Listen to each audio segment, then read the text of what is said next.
When Penglon showed me the work, must be 7 or 8 years ago, I thought it was very pure. You're starting with minimalism, you're starting with an idea of using charcoal or using 1 or 2 colors or using 1 or 2 elemental shapes and not doing more than that. The constant idea is don't do more.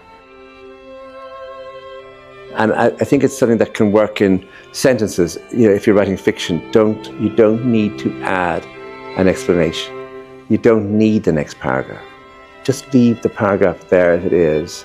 You know, you don't need to explain someone's motives. You don't need an adjective. You don't need an adverb. You actually just need to describe what the thing is. The top part is the actual paper. It's untouched. And then the bottom part is charcoal.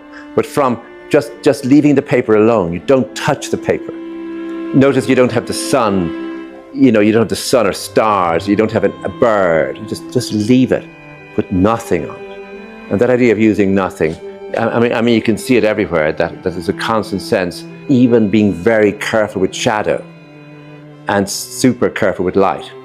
In other words, you really, really like scarce light. And the idea of knowing when to leave a painting alone. It's the hardest thing to do even with a page of fiction. If you're writing a novel, you can put in too many feelings. You can put in too many words, you can put too many adjectives, you can put in too many explanations of people's motives. That there's a constant sense of tact, of knowing when not to do something, knowing when to leave things alone. I mean, if you look at any work here, that you can see that anyone else might have added something. If you look at that, it's immensely suggestive. It's tactful, but it leaves in the possibility of shadow, that in behind those colors there's something else. So there's a depth in it as well. The statement is in shadow.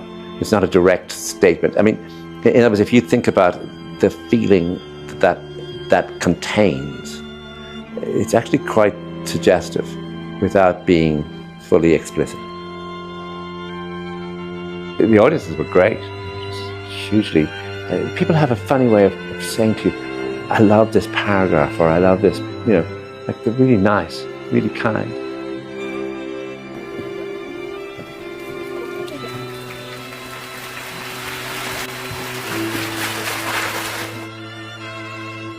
And so what's happened here is that there's a growing audience of serious people, curious people, who are curious about the world and curious about form and how you would tell a story, how characters appear, and that's a growing audience. I mean, with bigger and better bookshops, with more and more books being translated. So you know, it's a huge excitement if you're a novelist and you find there's an audience available, there's an audience growing